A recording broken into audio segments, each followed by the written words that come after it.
ওই টুকরো টুকরো করা সন্তান হাড়ির ভিতরে হরিবল হরিবল বলে উঠেছে। মহাপ্রভু তখন বলল, কি গো মা, আমার হরিনাম নাকি কর্ম জানে না, আমার হরিনাম নাকি ক্রিয়া জানে না, এই জাগতিক জগতের সকলের নাকি সর্বনাশ করে দেয়, তোমার কোলের সন্তানকে নাকি কেড়ে নিয়েছে, নামে সন্তান নিয়েছে, তো দেখো আমি নাম দ্বারা তোমার সন্তানকে আবার পুনরায় জীবিত করে দিয়েছে। মহাপ্রভু বলল, দেখ বাবা, মৃত্যু হওয়ার পরে তুই তো কৃপার দ্বারা তো আবার জীবিত হলি, আজ থেকে আমি নাম রাখলাম তোর কৃপাচার্য। এই মধুর কৃষ্ণ নাম যদি কেউ একবার গাইতে পারে, কেউ যদি ডাকার মতো ডাকতে পারে রে মা, ভগবান আসতে বাধ্য হয়ে যায়। ভগবান যে সব সইতে পারে রে বাবা। কেউ যদি দুফুটা নয়ন জলে থাকে, যদি ডাকার মতো যদি ডাকতে পারে, ভগবান ভক্তের নয়নের জল সইতে পারে না। আমরা তো ডাকতে জানলাম না রে বাবা।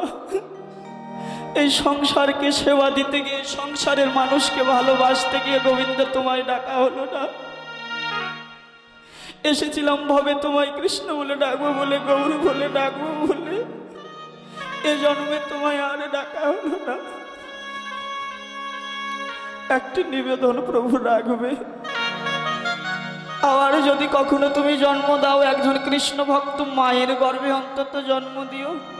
কেন বলে নয় যে শিশুকাল থেকে আমায় শিখিয়ে দিবে কিভাবে গৌর বলে ডাকতে হয়, কিভাবে কৃষ্ণ বলে ডাকতে হয়।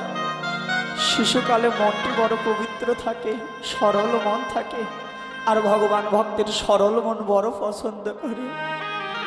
শিশুকালে গোবিন্দ ভজে, কেবলমাত্র গোবিন্দে পাওয়ার আসে, এক ডাকে গোবিন্দ মিলে যায়। ডেকেছিল না প্রহ্লাদ, ভগবান ভক্তের ডাক না থাকতে পেরে ভগবান চলে এসেছিলেন ফটিক স্তম্ভের ভিতরে, ইট পাথরের ভিতর থেকে ভগবান নরসিংহ রূপ ধারণ করে বের হয়ে প্রহ্লাদের বাবাকে বধ করেছিলেন। তো তাকে যদি ডাকা যায়, ভগবান আসতে বাধ্য রে মা। এই প্রহ্লাদ কৃষ্ণ নাম গাইতে বললে প্রহ্লাদের বাবা প্রহ্লাদকে মারবার জন্য কত কিছু করলেন।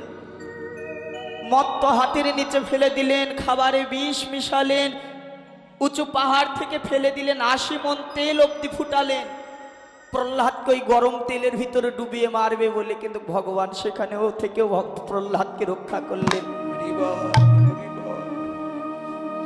প্রহ্লাদের খাবারে বিষ মিশানো হলো প্রহ্লাদকে মারবার জন্য। প্রহ্লাদ জানতে পারলেন খাবারে বিষ। ভক্তের কর্তব্য কি বাবা? ভক্ত যেটি খায় সেটি ভগবানকে নিবেদন করে ভোগ লাগানোর পর তারপর খায়। ছোট্ট শিশু তো ভালো মন্দ কিছু বোঝে না, শুনতে পেল যে খাবারে বিষ মিশানো আছে। প্রহ্লাদ ভগবানকে আর নিবেদন করল না। ওই বিষ মিশানো খাবারটি যখন প্রহ্লাদ বদনে দিতে যায়, পিছন থেকে ভগবান প্রহ্লাদের হাতটি টেনে ধরেছে। প্রহ্লাদ, তুই তো প্রতিদিন বাবা আমায় নিবেদন করে প্রসাদ পাস, আজ কেন তুই আমায় নিবেদন করলি না বাবা? প্রহ্লাদ বলছে, প্রভু কি করে নিবেদন করি বলো? খাবারে যে বিষ মেশানো, বিষ খেয়ে ভগবান আমি মরে যেতে পারি, কিন্তু তোমায় তো আমি নিবেদন করে তোমায় তো মারতে পারি না প্রভু।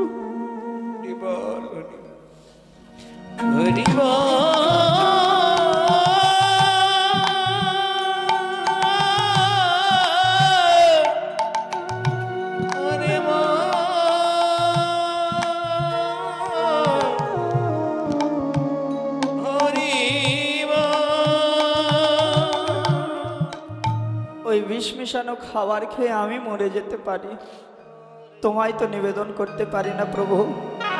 প্রহ্লাদের হাত থেকে এই বিষ মিশানো খাবারটি ভগবান কেড়ে নিলেন। কেড়ে নিয়ে ভগবান বদনে দেয় আর বলে, কই বিষ প্রহ্লাদ? প্রহ্লাদ বলে, ভগবান ওই সুধা মাখা বদনে বিষ গেলে কি আর বিষ থাকতে পারে? বিষ অমৃতে তো পরিণত হয়ে গিয়েছে। এই প্রহ্লাদকে বাঁচাবার জন্য প্রহ্লাদের পিতাকে ভগবান নরসিংহ রূপ ধারণ করে বধ করলেন। প্রহ্লাদের পিতার নারীগুলো ভগবান বদন দিয়ে অব্দি চিবালেন। প্রহ্লাদ স্তুতি করে ভগবানকে সন্তুষ্ট করলেন। ভগবানকে বললেন, ভগবান আমি তো এই রূপে তোমায় ডাকিনি, এই রূপে তো তোমায় তো আমি কাঁদতে কাঁদতে তোমায় আমি আহ্বান করিনি, তোমার এ কেন রূপ? সিংহের মস্তক, অর্ধেক মানুষ অর্ধেক পশু, ওই জিহ্বা দ্বারা প্রহ্লাদকে চাটছেন। প্রহ্লাদকে বলছে, প্রহ্লাদ তুই আমার কাছে কিছু চা বাবা, আজকে তুই আমার কাছে যা চাইবি আমি তোকে তাই দিয়ে দেব। তোকে আমি, তুই যদি স্বর্গের যদি রাজা হতে চাস প্রহ্লাদ, তোকে আমি স্বর্গের রাজা বানিয়ে দেব। প্রহ্লাদ বলল, চাই না প্রভু, স্বর্গের রাজা আমি হতে চাই না। প্রহ্লাদ তুই যদি ভগবান যদি হতে চাস আমি তোকে ভগবান বানিয়ে দেব। প্রহ্লাদ বলল, প্রভু আমি ভগবান হতে চাই না, তো আমার কাছে কিছু চা বাবা, ভক্তকে দিতে পারলে আমারও বড় সন্তুষ্ট হয়, আমার কাছে কিছু চা বাবা। প্রহ্লাদ বলল, প্রভু যদি কিছু দিতেই হয়, যে পিতার ঔরসে আমার জন্ম হয়েছে, আমার পিতা তো রাক্ষস, তোমায় রাখতাম বলে আমায় দিবানিশে মারবার চেষ্টা করত,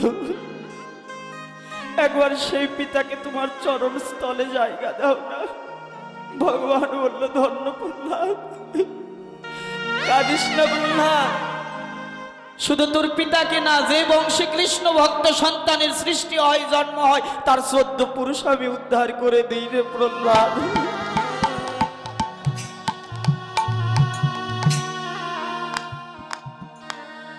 সব সহ্য করতে পারি প্রহ্লাদ, ভক্তের নয়নের জল যে সইতে পারি না রে বাবা।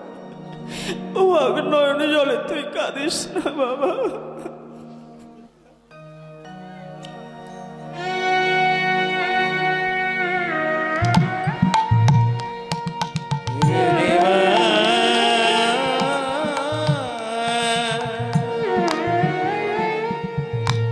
একবার হরিব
ভগবান তখন নয়নে জলে বলল, প্রহ্লাদ এই জাগতিক জগতে কেউ যদি একবার আমায় ডাকার মতো ডাকিতে পারে, ডাকিতে পারে,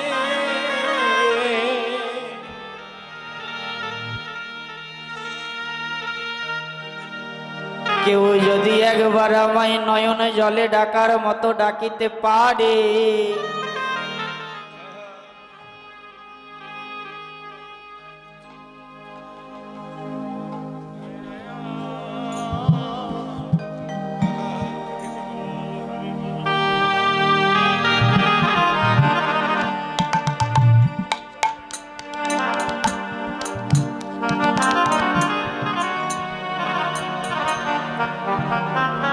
কেউ যদি একবার আমায় 2 ফোঁটা নয়নে জলে ডাকার মতো ডাকিতে পারে,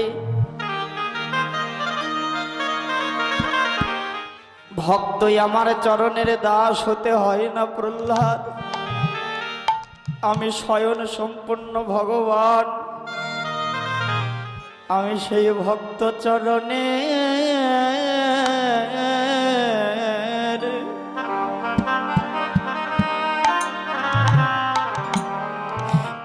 আমি দাস হয়ে যা,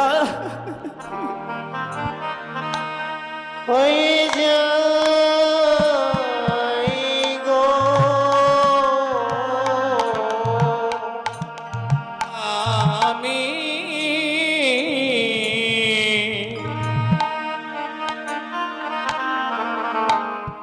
সেই ভক্তের চরণে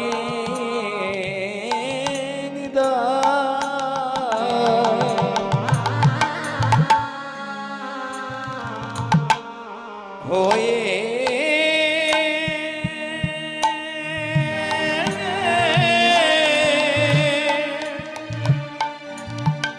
আমি হয়ে যাই গো। কেউ যদি একবার দুফোঁটা নয়ন জলে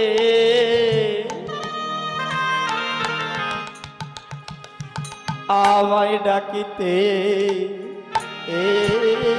পারে, আমি সেই ভক্ত চরণে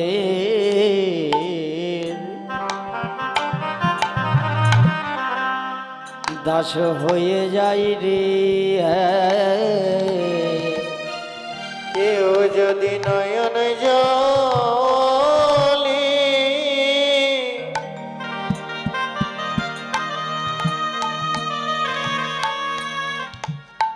ওগো নয়ন জলে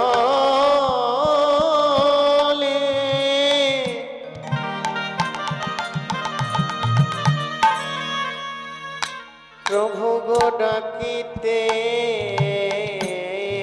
পারে,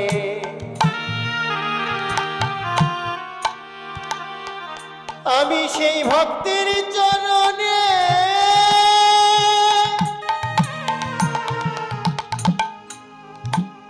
দাস হই রে। ভগবান বলল, জানিস প্রহ্লাদ, এই জগতে তোদের কত কেউ রয়েছে, তোর মা রয়েছে, তোর পিতা রয়েছে, তোর কত বন্ধু বান্ধব আত্মীয় স্বজন রয়েছে, কিন্তু জানিস প্রহ্লাদ, এই জগতে আমার ভক্ত ছাড়া কেউ নেই। ভক্তের হাতে প্রেমের নুড়ি, ভক্ত আমায় যেদিকে ঘোরায় আমি সেদিকে ঘুরি। ভক্ত যদি আমায় দেয় সেদিন আমি খাই, ভক্ত যদি না দেয় আমি অনাহারে যাই রে প্রহ্লাদ। ও প্রহ্লাদ, জগতে বল আমার ভক্ত ছাড়ায়া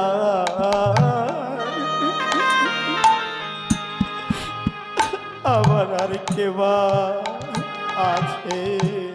জগতে ভক্ত ছাড়া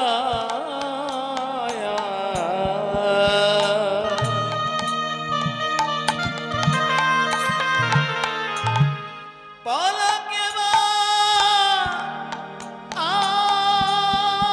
আছে জগতে ভক্ত বিনে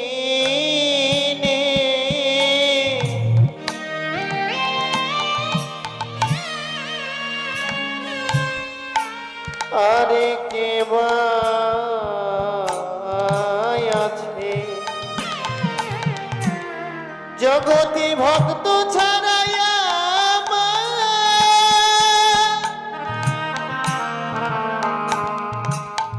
প্রভু কে আছে? এই প্রহ্লাদ অন্তে গোবিন্দের চরণ লাভ করলেন। জ্ঞান কর্মে যোগে ধর্মে নহে কৃষ্ণ বশ, কৃষ্ণ বশ এক হেতু প্রেমে ভক্তি আর রস। গাড়ি বাড়ি টাকা বিষয় বৈভব লাগে না বাবা ভগবানকে বাঁধতে গেলে। প্রেমে ভক্তি আর রস দিয়ে একমাত্র ভগবানকে বাঁধা যায়। 10 লাখ টাকার বিনিময়ে কেউ যদি ভগবানকে যদি কিনবার যদি চেষ্টা করে, ভগবান দেখবেন অনেক আগে এই জগতের কোটিপতিদের কাছে বিক্রয় হয়ে যেত। কত ধনীবান ব্যক্তিরা বসে রয়েছে, কত অর্থ, কত সোনা দানা মানিক মুক্তা, ভগবান অর্থের কাছে বিক্রয় হয় না, ভগবান কেবলমাত্র ভক্তের ভক্তির কাছে বিক্রয় হয়ে যায়। এই ভক্তি পাবেন কোথায়? বলেন এই যে ভক্তের চরণ ধুলিতে পড়ে রয়েছে ভক্তি। ওই অহংকারের আসন পরিত্যাগ করে ভক্তের চরণ ধুলি যদি অঙ্গে যদি মারতে পারো, তোমাদের দিনে দিনে কৃষ্ণ ভক্তির উদয় হবে। আর এই সাধু সঙ্গ করতে বললেন কেন? সাধু সঙ্গ সর্বে শাস্ত্রে কয়, লবমাত্র সাধু সঙ্গজীবের কৃষ্ণ ভক্তির উদয় হয়, হেলায় বিফলে জন্ম না হারিয়ে একবার মাখ এ কোনো সাধারণ ধুলি না। এ ধুলি যদি পাপীর গায়েও যদি লাগে, পাপী সমস্ত পাপ থেকে মুক্ত হয়ে বৈকুণ্ঠে চলে যায়। বৈষ্ণবের চরণের ধুলি যদি আবার পরে গঙ্গার জলে, গঙ্গাও পবিত্র হয়, ভাগবতে বলে। তো নদীয়ার এক সেই গৌর প্রিয়সী নাগরী সুরধ্বনিতে জল ভরতে গিয়ে দর্শন করলেন গৌরের সেই ভুবন ভোলানো রূপ। ঘরে মাঝে এসে তার মরম সখী কাঞ্চনার গলা জড়িয়ে ধরেছে। বাবা দেখবেন ভালোবাসার কথা, অন্তরের কথা কিন্তু সব জায়গায় কিন্তু বলা যায় না। সমব্যথার ব্যথিক না হলে, কথার সঙ্গে কথার মিল না থাকলে সবার কাছে বলা যায় না। ছুটতে ছুটতে গিয়ে কাঞ্চনার গলা জড়িয়ে ধরছে। কাঞ্চনা দর্শন করেছে নদীয়ার নাগরী বিষ্ণুপ্রিয়া, ছুটে গিয়ে কাঞ্চনা তার মরম সখীর গলা জড়িয়ে ধরেছে। সখী রে, আমি সুরধ্বনিতে জল আনতে গিয়ে আর জল আনতে পারলাম না, দর্শন করলাম এক ভুবন ভোলানো গোরা মূরতি। গৌর প্রিয়সী নাগরী কাঞ্চনা এবার বিষ্ণুপ্রিয়াকে বললেন, সখীরে কি এমন রূপ দেখেছিস, সেই রূপের বর্ণনা কর। সখীরে কি দেখলাম জানিস? দামিনী। দামিনী শব্দের অর্থ বিদ্যুৎ, দাম শব্দের অর্থ মালা। সখীরে ওই সুরধ্বনি গঙ্গার কুলে দেখলাম একখানি বিদ্যুতের মালা। বিষ্ণুপ্রিয়া যখন বলে সুরধ্বনি গঙ্গার কুলে দেখলাম একটি বিদ্যুতের মালা, কাঞ্চনা তখন বলে, সখীরে বিদ্যুতের আবার কখনো মালা হয়? সখীরে হয়, দেখলাম একখানি বিদ্যুতের মালা দাঁড়িয়ে রয়েছে। দূরে গেও দর্পকদাপ। দর্পক শব্দের অর্থ মদন। যে ব্রহ্মপুত্র মদনের এত অহংকার পঞ্চবাণের, সেই মদনের অহংকারও দূরভূত হয়ে গেল। দূরে গেও দর্পকদাপ। সখীরে ওই গগন মণ্ডলে দেখলাম একখানি বিদ্যুতের মালা। সখীরে আর কি দেখলাম জানিস? দেখলাম সনক।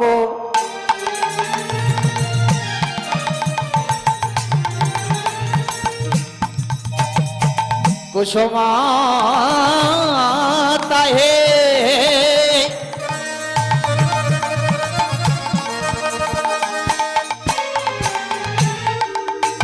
अब कोन गनी एरे আর শোনো গো,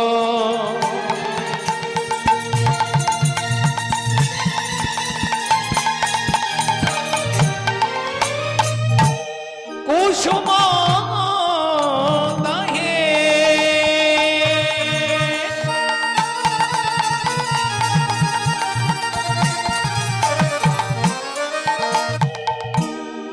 গুনে গুনে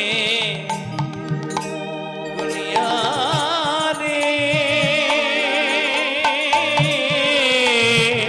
দেখবেন আমাদের অনেক রকমের শাপলা ফুল রয়েছে, কিন্তু পদ্ম ফুল রয়েছে যেগুলো জলে সাদা বর্ণের হয়, কিছুটা হালকা গোলাপি বর্ণের হয়। আবার আরেকটি দেখবেন ফুল রয়েছে রক্ত উৎপল ফুল, লাল শাপলাগুলো থাকে না। সখীরে দেখলাম শোন কুসুম তাহে কোন গুনিয়ারে প্রাতর অরুণ সন্তাপ। প্রভাতকালে পূর্ব গগন ভেদ করে একখানি লাল সূর্যের উদয় হয়। ওই সূর্যের তাপ থাকে না, নির্তাপ হয়। ওই সূর্যের কিন্তু তাপ থাকে না যখন পূর্ব গগন ভেদ করে ওঠে। সখীরে আমার গোরা রূপ দেখলাম ঠিক তদ্রূপ, কিন্তু সেই সূর্যের হয়তো বা কিঞ্চিত পরিমাণ তাপ থাকলেও থাকতে পারে, আমার গোরা রূপের কোনো তাপ নেই।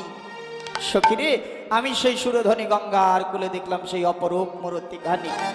সখীরে কি আর বলিব? অপর নাগরী বলে, সখীরে শুধু এই জগতে তুই না, ওই রূপে যারাই নয়ন দিয়েছে তারাই বিভোর হয়েছে। অবিষ্ণুপ্রিয়া ওই রূপে যে দেখেছে আরে সেই বলেছে, ওই রূপ যে দেখেছে ওই না সে ভুলেছে। এই জগতে যারা ওই রূপ দর্শন করেছে, তাহলে রূপ দেখবেন কোথায়?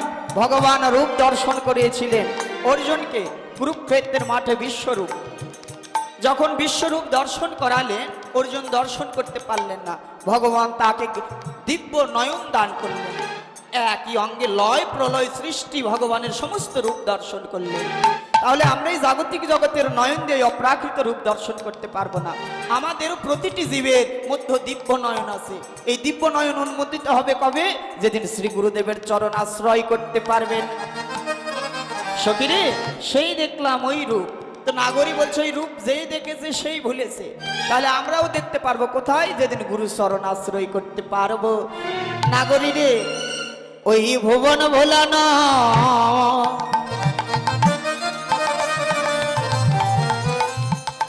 ওই গোরামরতি ওই রূপ যে দেখেছে সেই ভুলেছে।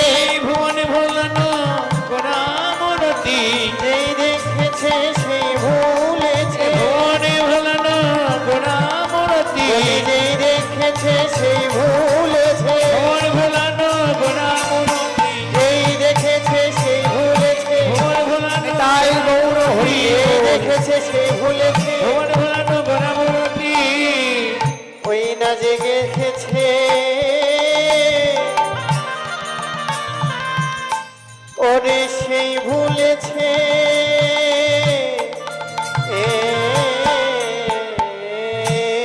ওই রূপ যে দেখেছে জগৎ সেই ভুলেছে। তো অর্জুনকে যখন এই রূপ দর্শন করানো হয়েছিল বাবা, অর্জুন নয়ন ভরে রূপ দেখলেন। কুরুক্ষেত্রের মাঠে অর্জুন কত কাউকে নিধন করলেন, নিজের আত্মীয় স্বজন পরিজনকে। ভগবানকে গিয়ে বলছে, প্রভু কুরুক্ষেত্রের মাঠে যুদ্ধ করে আমার না জানি কত পাপ হয়ে গিয়েছে, আমার আত্মীয় স্বজনদের নিধন করে। তো প্রভু, আমার মনের বাসনা আমি গঙ্গা স্নান করে আমি সমস্ত পাপ থেকে মুক্তি পাব। আমার মনের ইচ্ছা আমি গঙ্গা স্নান করে সমস্ত পাপ থেকে মুক্তি পাব। ভগবান মনে মনে ভাবছে, আরে অর্জুন, আমার চরণ থেকেই তো গঙ্গার সৃষ্টি। তুমি যদি একবার আমাকে 3 বার প্রদক্ষিণ যদি করে নাও, তোমার গঙ্গা স্নানের পূর্ণ ফল লাভ হয়ে যাবে। আচ্ছা, তোমার যদি গঙ্গা স্নান করবার ইচ্ছাই জাগে, তাহলে যাও তুমি গঙ্গা স্নান করতে। অর্জুন যাচ্ছে গঙ্গা স্নান করতে। তো অর্জুনের আত্মস্মৃতিবোধ জাগাবার জন্য অর্জুন যে ঘাটে স্নান করতে যাবে, ভগবান দুটি ব্যক্তির কাঁধে একটি মৃত লাশ উঠিয়ে দিলেন। যে অর্জুন যে ঘাটে গিয়ে স্নান করবে, সে ঘাটে গিয়ে মৃত লাশটি রেখে আসবে। অর্জুন গেলেন গঙ্গা স্নান করতে। অর্জুনের পিছন পিছন ওই দুটি ব্যক্তি মৃত লাশ ঘাড়ে কাঁধে করে নিয়ে ওই ঘাটে গিয়ে উপস্থিত হয়ে যে ঘাটে স্নান করবে সে ঘাটে লাশটি রাখলেন, মৃতদেহটি। তো এক ব্যক্তি অপর ব্যক্তিকে বলে, ভাই রে, এই মৃতদেহের যে সৎ কাজ করবি, একে যে দাহ করা হবে, এর চিতা জ্বালানোর জন্য কি ম্যাচ লাইট বা গ্যাস লাইট এনেছিস, আগুন এনেছিস কোনো? বলছে না। বলছে তাহলে তুই এখানে বসে থাক, আমি গিয়ে গ্যাস লাইটটা আনি। তো বাবা, মৃত ব্যক্তির ভয় সকলেরই রয়েছে। আমাদের দেহ থেকে যখন এই পঞ্চভূতের দেহ থেকে যখন এই ভিতর থেকে পরমাত্মা যখন বিদায় নেয়, এই খাঁচাটা তখন কিন্তু পড়ে থাকে খলসটুকু শুধু। যতক্ষণ না এই দেহের সৎকাজ হয়, পরমাত্মাটি কিন্তু দেখবেন ততক্ষণ ঘুরতেই থাকে। নিজের ছেলে মেয়ে যখন দেখবেন তার পিতৃপুরুষের জন্য পিণ্ড দান করে, তখন সেই পিতার দেখবেন মুক্তি লাভ হয়। এই জন্য ছেলে মেয়েদের সুশিক্ষায় শিক্ষিত করতে হবে বাবা, যেন আর কিছু না হোক, মৃত্যুর পর আমার সন্তানরা আমার যেন সৎ কর্মটুকু যেন অন্তত করতে পারে। তো যে ঘাটে স্নান করবো ওই ঘাটে রাখার পর কথা বলা বলি চলে। তো বলছে, ভাই লাস্ট এখানে থাক, আমরা দুজনেই যাই আগুন আনতে। তো চলে গেল ওই লাশটি রেখে। আর অর্জুন নিকটে দাঁড়িয়ে থেকে তা দর্শন করছে। দেখতে দেখতে হঠাৎ একটি শৃগালের এসে দাঁড়ালো। শৃগালে সেই মৃত্যু লাশটির পা থেকে মাথা অব্দি শুকতে শুকতে নাক ছিটকে চলে যাচ্ছে। অর্জুন তখন শৃগালকে বললো, হ্যাঁ গো শৃগাল, তোমাদের তো আহার মৃত লাশ, মৃতদেহ, তো তাহলে এই লাশটিকে তুমি সেবা করলে না কেন? শৃগালটি তখন উত্তর দিয়ে বলল, প্রভু, এই লাশ সেবাযোগ্য না, এই লাশ গ্রহণযোগ্য না, সেবাযোগ্য না। কেন? বলল, প্রভু, সর্বপ্রথম তার চরণের নিঃশ্বাস নিলাম, নিয়ে দেখলাম এই চরণে কোনোদিন সাধুগুরুর বৈষ্ণবের বাজারে হেঁটে যায়নি, কোনোদিন ভালো কাজ করেনি, ও চরণ তো সেবা করার যোগ্য না প্রভু। নিঃশ্বাস নিলাম তার উদরের, দেখলাম প্রভু এই জাগতিক জগতের যত আজে বাজে কু জিনিস সেবা করেছে, কোনোদিন আমার রাধা মাধবের গৌরের প্রসাদ এই পেটে উদরে রাখেনি, ওই পেটে তো সেবার যোগ্য না। নিঃশ্বাস নিলাম তার দুটি হস্তের, দেখলাম এই হস্ত দিয়ে জাগতিক জগতের যত আজে বাজে কাজ করে গিয়েছে, কোনোদিন বৃক্ষ থেকে দুটো তুলসী পত্র একটি পুষ্প তুলে চন্দনে চর্চিত করে আমার রাধা মাধবের যুগলে চরণে দেয়নি। ওই হস্তিটা তো সেবাযোগ্য না। দর্শন করলাম তার দুটি নয়নের, এই নয়ন দ্বারা জাগতিক জগতের শত আজে বাজে কুজিনিস দর্শন করেছে, কোনোদিন আমার রাধা মাধবের যুগল বিগ্রহ দর্শন করেনি। এ নয়ন সেবাযোগ্য না। সর্বশেষ দর্শন করে নিঃশ্বাস নিলাম তার মস্তকে। প্রভু অহংকারের বশে সারাটি জনম শুধু ওই উঁচু মাথায় করে গিয়েছে, কোনোদিন এই মাথাটি নিচু করে সাধুগুরু বৈষ্ণবের চরণ তলে নোয়ায়নি। ওই মস্তক তো সেবার যোগ্য না। অর্জুনের আত্মস্মৃতি বোধ জেগে উঠে নয়নে জলে শ্রীগালকে বলছে, শ্রীগাল তুমি পশুকুলে জন্ম নিয়ে তোমার যদি আত্মচেতনা বোধ যদি থাকে, আমি মনুষ্যকুলে জন্ম নিয়ে আমার আর মনুষ্যত্ব বোধ হলো না কেন? বলছে দেখো, যে ভগবানের চরণ থেকে গঙ্গার সৃষ্টি, সেই ভগবানের চরণ ছেড়ে আমি এসেছি গঙ্গায় স্নান করতে। ছুটতে ছুটতে গেলেন ভগবানের কাছে, প্রভু আমায় তুমি তোমার চরণে স্থান দাও। অর্জুন নিজের ভুল বুঝতে পেরেছ প্রভু, ভুল বোঝানোর জন্যই তো তুমি পাঠিয়েছ দুজন ব্যক্তিকে, আমায় তোমার চরণ তলে জায়গা দাও। বাবা, মানুষ কুলে জন্ম নিলেই তাকে মানুষ বলা হয় না, তাকে মানুষ বলা হয় না। পশু আর মানুষের মধ্যে শুধু একটি তফাৎ, পশুরাও চারটি আচরণ করে, মানুষও চারটি আচরণ করে। যেদিন একটি আচরণ মানুষ বেশি করবে সেদিন তাকে পশু থেকে মানুষে বলা হয়। আহার, নিদ্রা, ভয়, মৈথন, পশুরাও আহার করে, মানুষও আহার করে। আহারের পর এলো নিদ্রা, মানুষও ঘুমায়, পশুরাও ঘুমায়। সেবা, পশুরাও সেবা করে, মানুষও সেবা করে। ভয়, মানুষও ভয় করে, পশুরাও ভয় করে। মৈথন, মানুষও সন্তান উৎপাদন করে, পশুরাও সন্তান উৎপাদন করে। তাহলে মানুষ আর পশুর মধ্যে তফাৎ রইল কোথায়? বলল একটি মাত্র তফাৎ, বিবেক আর বৈরাগ্য। যেদিন মানুষের বিবেক আর বৈরাগ্য জেগে উঠবে, সেদিন মানুষ থেকে, পশু থেকে মানুষে পরিণত হবে। দেখবেন আমরা অনেককে বলি যে অমুকের ছেলেটি মানুষই হতে পারেনি, পশুর মতো আচরণ। বাবা, সন্তান যদি সন্তানের মতো যদি তৈরি হয়, পিতামাতার মুখ উজ্জ্বল হয়ে যায়। আর সন্তান যদি শয়তানে যদি হয়ে যায়, বেঁচে থাকতেও পিতামাতারা সন্তানের মৃত্যু কামনা করে। তো অর্জুন অন্তে গিয়ে গোবিন্দের চরণ যুগল জড়িয়ে ধরলেন, প্রভু আমি আমার নিজের ভুল বুঝতে পেরেছি। এই অর্জুনকে দর্শন করালেন সেই বিশ্বরূপ আমরাও দেখতে পাবো। মা, শ্রী গুরুদেবের চরণ যুগল যেদিন আশ্রয় করতে পারবো, তো এই জন্য গুরুচরণ আশ্রয় করো। গুরুদেব আর কেউ না, জীবের নিস্তার ও লাগে নন্দ সুত হরি, বহু বনে প্রকাশ হলেন এবার গুরুরূপ ধরি। নদী আর নাগরী সেই গোরা রূপের তুলনা দিচ্ছে, নাগরী আমি আর কিবা দিব সেই গোরা রূপের তুলনা। সখিনে বলি তোদের কাছে শোন, দেখলাম কি জানিস, গোরা রূপের যাইও বলি হারি, গোরা রূপের যাই বলি হরি, গোরা